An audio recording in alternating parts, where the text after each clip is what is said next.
आज मी घरी बनवली एकदम गावरान पद्धतीने हावरीची चटणी. लाल मिरची, लसूण, हावरी आणि थोडंसं प्रेम एवढंच याला भरपूर आहे बरं का. संक्रांतीच्या वेळी तिळाचे लाडू करायचे म्हणून खूप सारी तीळ घरात आणून ठेवली होती. त्यातलं एक पॅकेट शिल्लक होतं.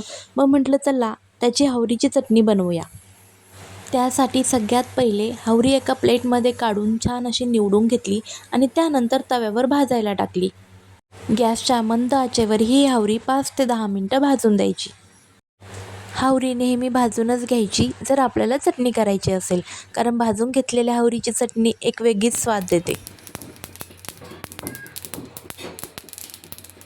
जेव्हा हावरीचा असा तडतड आवाज चालू होईल तेव्हा गॅस बंद करायचा आणि हावरी थोडी थंड होऊ द्यायची.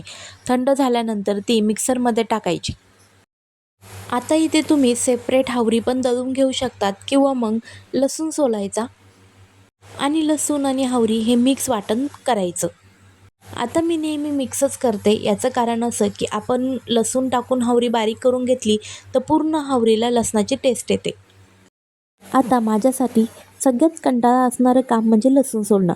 पण चटणीसाठी छान असे 2 कांड्या घेतल्यात आणि लसूण सोलून घेतला आणि लसूण आणि हावरी एकत्र करून असं बारीक वाटण करून घेतलं.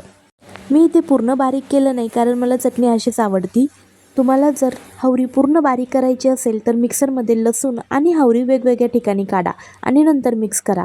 आता मी याच्यामध्ये चवीनुसार लाल मिरची पावडर टाकली आणि चवीनुसार मीठ टाकलं. आज हावरीची चटणी बनवताना माझ्या सासूबाईंची म्हणजेच आमच्या अक्कांची आठवण झाली. जेव्हा कधी मी गावाला जाणार म्हटलं तर त्या अशी हावरीची चटणी बनवून ठेवतात. त्यांच्या हातची चव येणार की नाही माहीत नाही, पण सेम त्यांच्यासारखीच ही चटणी बनवण्याचा मी आज प्रयत्न केला आहे. आता लाल मिरची, मीठ आणि ही हावरीची चटणी सगळी अशी छान अशी मिक्स करून घेतली आणि माझी ही चटणी रेडी आहे. हावरीची चटणी, त्यावर तेल आणि गरम गरम बाजरीची भाकर. आहाहा, एकच नंबर. गावाकडची आठवण आल्याशिवाय राहणार नाही बरं का. अशी चटणी बनवून एअरटाईट डब्यात ठेवायची जेणेकरून चटणी 8 दिवस नक्कीच राहील. ही हावरीची चटणी तुम्हाला कशी वाटली कमेंट करून नक्की सांगा. व्हिडिओ आवडल्यास लाईक शेअर करायला विसरू नका. नवीन रेसिपीजसाठी चॅनलला सबस्क्राईब करा.